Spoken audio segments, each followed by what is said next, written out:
9 जून 2024 को चित्रदुर्गा इलाके से 200 किलोमीटर दूर बेंगलुरु के कामाक्षी पालिया में एक अपार्टमेंट के सबसे पहले सिक्योरिटी गार्ड की नज़र एक नाले के पास पड़ी एक लाश पर पड़ती है। नाले में कुछ कुत्ते एक लाश को घसीट रहे थे। सुबह सुबह कोई भी ऐसा मंजर देखकर घबरा जाएगा, लेकिन उस सिक्योरिटी गार्ड ने बिना देरी किए फौरन लोकल पुलिस स्टेशन में कॉल कर घटना की जानकारी दी। पुलिस की एक टीम भी तुरंत उस डेड बॉडी को लेकर हॉस्पिटल पहुंची और इन्वेस्टिगेशन स्टार्ट की। बट चैलेंज ये था कि पुलिस को डेड बॉडी से ऐसी कोई भी आइडेंटिटी या चीज़ नहीं मिली थी जिससे उसकी शिनाख्त हो सके। डेड बॉडी को देखने से इतना समझ आ रहा था कि इस शख्स की उम्र 30 से 35 साल के करीब होगी और उसकी मौत को 24 घंटे से ज़्यादा का टाइम हो गया होगा। ऐसी कंडीशन में पुलिस पहले पता करती है कि आसपास के किसी पुलिस स्टेशन में क्या ऐसे किसी शख्स की गुमशुदगी की रिपोर्ट दर्ज की गई है या नहीं। सिंस ये बॉडी नाले के किनारे मिली थी, इसलिए जाहिर था कि ये कहीं से बहकर आई होगी। इत्तेफाक से पुलिस को पता चला कि पास ही के एक पुलिस स्टेशन में 33 साल के शख्स की गुमशुदगी की रिपोर्ट उसकी मां ने दर्ज करवाई है, जिसमें उनका बेटा शनिवार 8 जून से गायब है और उसका मोबाइल फ़ोन भी स्विच ऑफ आ रहा है। पुलिस फ़ौरन उन्हें हॉस्पिटल लेकर जाती है और नाले से मिली उस लाश की शिनाख्त करवाती है। लाश पर मौजूद बचे कुछ कपड़े देख माँ का दिल दहल उठता है, क्योंकि यह लाश उन्हीं के बेटे रेणुका स्वामी की थी। रेणुका स्वामी अपोलो फार्मेसी की मेडिकल शॉप में जॉब करता था और रोज़ की तरह अपनी जॉब पर गया हुआ था, लेकिन 8 जून से उसका फ़ोन स्विच ऑफ आ रहा था। पुलिस ने मामला तो दर्ज कर लिया था, लेकिन रेणुका की मौत कैसे हुई इसका जवाब सिर्फ पोस्टमार्टम रिपोर्ट से ही मिल सकता था। और पोस्टमार्टम रिपोर्ट आई भी, लेकिन ऐसे खुलासे के साथ जिससे इस केस के तार ऐसे आदमी से जुड़ने वाले थे जिसने पूरे कर्नाटका को हिलाकर रख दिया था। पोस्टमार्टम की रिपोर्ट काफ़ी भयानक थी कि रेणुका स्वामी को पीट पीट कर मार डाला, उसकी जुबान काट दी गई, उसका जबड़ा तोड़ दिया, उसके शरीर पर अनगिनत चोट के घाव थे। पोस्टमार्टम की रिपोर्ट में यह भी पता चला कि शव के चेहरे और दूसरे कुछ हिस्सों को कुत्तों ने खा लिया था। रेणुका स्वामी मेडिकल शॉप में छोटी सी नौकरी करने वाला एक 33 साल का सीधा साधा इंसान था, जिसका ना कोई क्रिमिनल रिकॉर्ड था और ना ही कोई कंप्लेंट, ना ही किसी से दुश्मनी और ना ही कोई विवाद। पुलिस को यह समझ नहीं आ रहा था कि आखिर ऐसे शख्स की किसी से क्या दुश्मनी थी। ये इतने पैसे वाला भी नहीं था कि पैसे के चलते उसे किडनैप किया गया हो। सिंस ये कोई हाई प्रोफाइल केस नहीं था, इसलिए मीडिया का भी इस पर कोई ध्यान नहीं गया। वहीं पुलिस भी इसे हर दूसरे केस की तरह इन्वेस्टिगेट कर रही थी। तभी अगले दिन 10 जून को उसी पुलिस स्टेशन में अचानक 3 लोग पहुंचते हैं।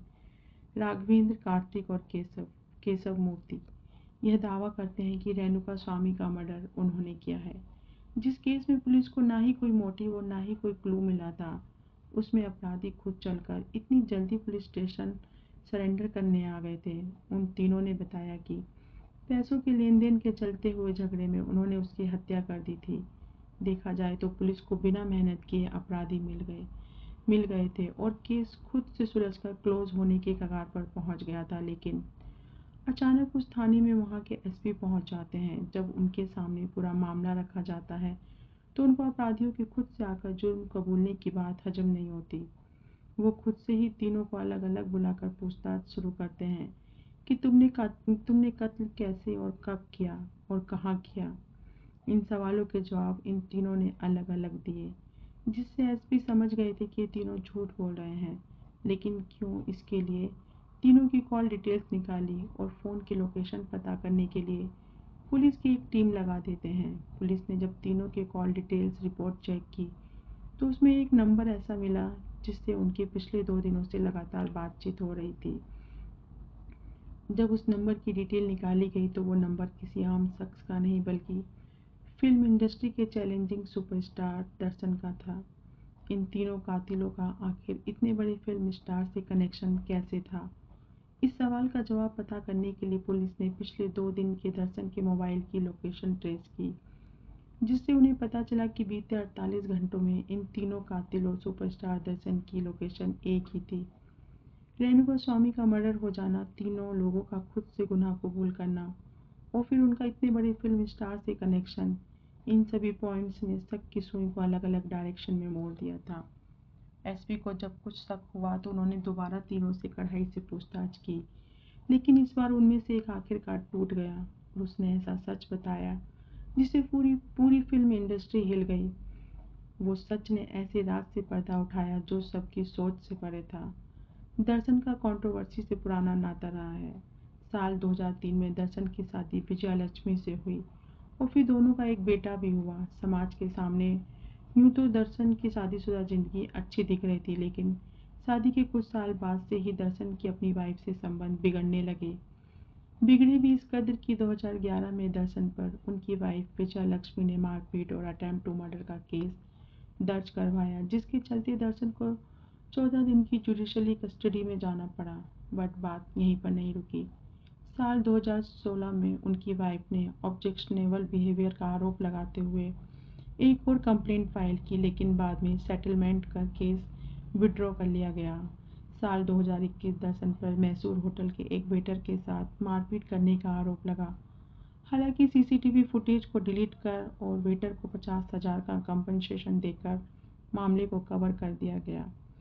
साल 2022 एक फिल्म प्रोड्यूसर भारत के दर्शन पर जान से मारने की धमकी देने का इल्ज़ाम लगाते हुए पुलिस में कंप्लेंट की। नवंबर 2023 दर्शन पर उसके पड़ोसी ने पार्किंग को लेकर विवाद के चलते कुत्तों से हमला करवाने का आरोप लगाया, जिसके बाद दर्शन के अगेंस्ट एफआईआर भी फाइल की गई, लेकिन उस मामले को भी रफा दफा कर दिया गया। दर्शन और उनकी वाइफ विजया लक्ष्मी के टूटते रिश्तों की असली वजह 10 साल पहले दर्शन की जिंदगी में आने वाली पवित्रा गौड़ा थी।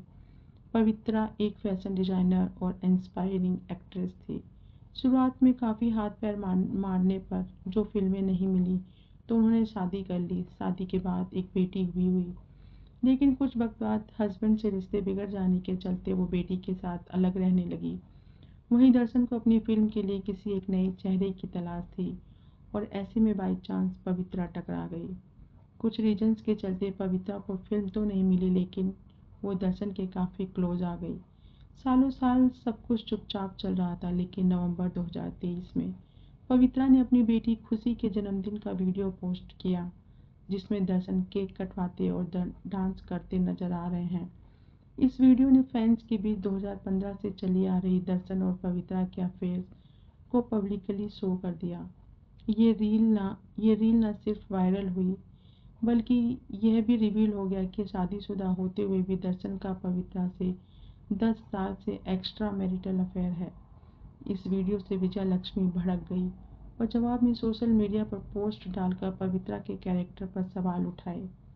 अभी आप सोच रहे होंगे कि नाले में मिली रेणुका स्वामी की लाश का इन सब से क्या कनेक्शन है, बट ट्रस्ट मी, इस पूरे केस की जड़ यहीं से शुरू होती है। साउथ इंडियन मूवी इंडस्ट्री में एक्ट्रेस को जिस लेवल का फैन से सपोर्ट्स और प्यार मिलता है वो शायद ही पूरी दुनिया में किसी फिल्म स्टार को मिलता हो। इसी तरह दर्शन की काफ़ी बड़ी फैन फॉलोइंग है। उनके बहुत सारे फैन क्लब्स हैं। ढेर सारे लोग उन्हें भगवान की तरह पूजते हैं, अपना आइडल मानते हैं। यही वजह थी कि पवित्रा और विजया लक्ष्मी के बीच सोशल मीडिया पर छिड़ी जंग में विजया लक्ष्मी को दर्शन के फैंस का बहुत बड़ी लॉबी का भरपूर सपोर्ट मिला।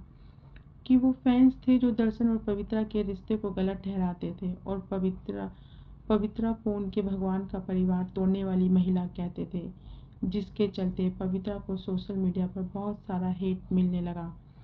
हजारों कमेंट्स में पवित्रा को उल्टा सीधा लिखा जाने लगा, जिस वजह से पवित्रा को मजबूरन अपना कमेंट सेक्शन बंद करना पड़ा।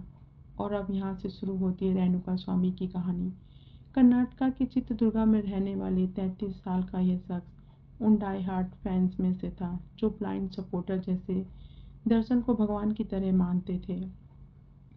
सालों से वो दर्शन की सारी मूवीज़ हर कीमत में फर्स्ट डे फर्स्ट शो देखने जाता था। जब पवित्रा ने सोशल मीडिया में पोस्ट किया तो रेणुका स्वामी भी उन फैंस में से था जो इस रिश्ते के खिलाफ था और उसे लगता था कि जिस भगवान की वो पूजा करता है वह कभी अपनी पत्नी अपने बेटे को धोखा नहीं दे सकते। वो पवित्रा के हर पोस्ट पर कमेंट करता, उसे गलत ठहराता, उल्टा सीधा लिखता और दर्शन से दूर रहने को कहता।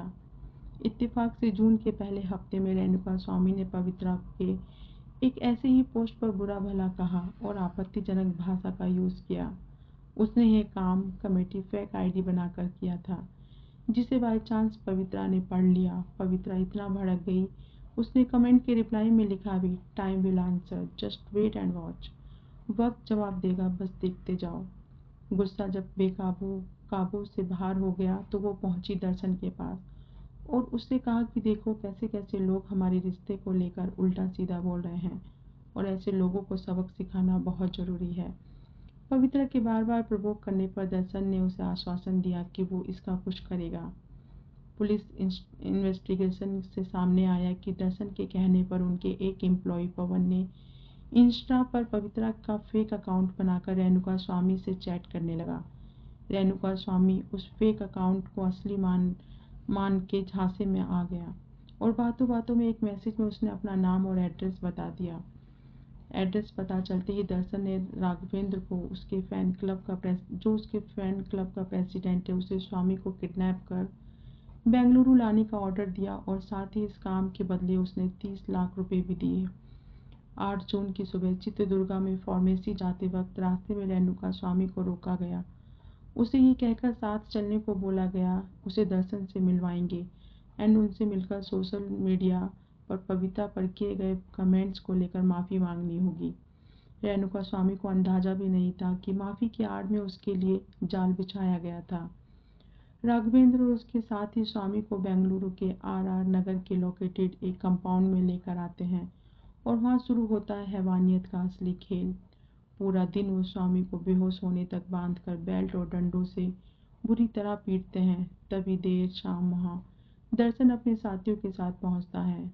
अधमरी हालत में स्वामी की नज़र जब अपने हीरो पर पड़ती है तो उसे उम्मीद जागती है कि जैसे दर्शन अपनी मूवीज़ में आम आदमी के लिए दुश्मनों से लड़ जाता है, यहाँ पर भी उसका हीरो उसे बचाने आया है। लेकिन कहते हैं ना कि रील और रियल लाइफ में काफ़ी अंतर होता है और ये अंतर स्वामी की ज़िंदगी पर भारी पड़ने वाला था क्योंकि दर्शन उसे वहाँ बचाने नहीं बल्कि ऐसे गहरे जख्म देने आया था कि जिसे देखकर किसी की भी रूह कांप जाए। स्वामी ने जिसे अपना भगवान समझा उसने हैवान बनकर उसे इस कदर तड़पाया कि जब पोस्टमार्टम रिपोर्ट आई तो उसमें स्वामी के शरीर पर 15 लाइफ थ्रेटनिंग इंजरी थी। Recent autopsy report revealed that victim Renuka Swami died from shock and hemorrhage। आपको ये जानकारी होगी कि जब रेणुका स्वामी को टॉर्चर किया जा रहा था तो उस वक्त वहाँ पर पवित्रा भी मौजूद थी। पूरा दिन चले इस टॉर्चर की वजह से आखिरकार रेणुका स्वामी दम तोड़ देता है। स्वामी की साल भर पहले ही शादी हुई थी और दोनों इस साल के एंड तक पेरेंट्स भी बनने वाले थे। उसकी वाइफ सहाना लगातार उससे कांटेक्ट करने का ट्राई कर रही थी लेकिन फ़ोन स्विच ऑफ आ रहा था। उस खबर में उसे खबर भी नहीं थी कि अभी वो अपने हस्बैंड को देख नहीं पाएगी। अगले दिन सुबह 3 बजे इन लोगों ने स्वामी की डेड बॉडी को गाड़ी में भरकर कामाक्षी पाल्या पर एक नाले में फेंक दिया। और फिर उसके बाद जो हुआ वो आपको पता है कि कैसे सिक्योरिटी गार्ड को लाश मिलती है और वो 3 अपराधी अपना जुर्म कबूल करने आते हैं जिससे यह सारा केस खुल जाता है। एक्चुअली में वो तीनों आदमी दर्शन के कहने पर सारा जुर्म कबूल कर अपने सर लेने आए थे और इस काम के बदले दर्शन ने उन्हें 5-5 लाख रुपए भी दिए थे। दर्शन अपने प्लान को फुल प्रूफ बनाने के चक्कर में खुद ही फंस गया था क्योंकि अगर ये तीनों अपराधी पुलिस स्टेशन ना आते तो बहुत मुश्किल था इस केस का खुलासा होना। रास्ते में लगी सीसीटीवी कैमरे में 2 गाड़ियों और उनकी नंबर प्लेट रिकॉर्ड हो गई जो दर्शन की थी और उनका इस्तेमाल लाश को दफनाने के लिए किया गया था। पुलिस को इसमें खून के धब्बे भी मिले। इसके साथ ड्राइवर रवि ने खुद को सरेंडर कर पूरी वारदात की जानकारी दी। रवि वही ड्राइवर था जो स्वामी को चित्रदुर्गा से बेंगलुरु उसी जगह तक ले गया था जहां उसे टॉर्चर किया गया था। पुलिस को राघवेंद्र के पास से 30 लाख रुपए भी मिले जो दर्शन ने यह काम पूरा करने के लिए दिए थे। सीडीआर और फेक अकाउंट से किए गए मैसेज भी रिट्रीव कर लिए गए थे। सिंस ये एक हाई प्रोफाइल केस है इसलिए इन अपराधियों को बचाने के लिए पॉलिटिकल इन्फ्लुएंस का ज़बरदस्त अटेम्प्ट किया गया। लेकिन इस केस को लीड कर रहे ईमानदार और सख्त एसपी एंड कमिश्नर की वजह से न सिर्फ इस केस इतनी जल्दी सॉल्व हो पाया बल्कि मीडिया के सामने भी आ गया। इस पर रिपोर्ट्स पुलिस ने अभी तक दर्शन और पवित्रा को मिलाकर टोटल 16 लोगों को अरेस्ट किया है। इस केस में पुलिस ने पवित्रा को प्राइम सस्पेक्ट और दर्शन को सेकंड एक्यूज बनाया है क्योंकि वो पवित्रा ही थी जिसके उकसाने पर इस क्राइम को अंजाम दिया गया। जैसे जैसे इन्वेस्टिगेशन आगे बढ़ती जा रही है, वैसे वैसे सो कॉल्ड सुपरस्टार दर्शन से जुड़ी और भी चीज़ें सामने आ रही हैं।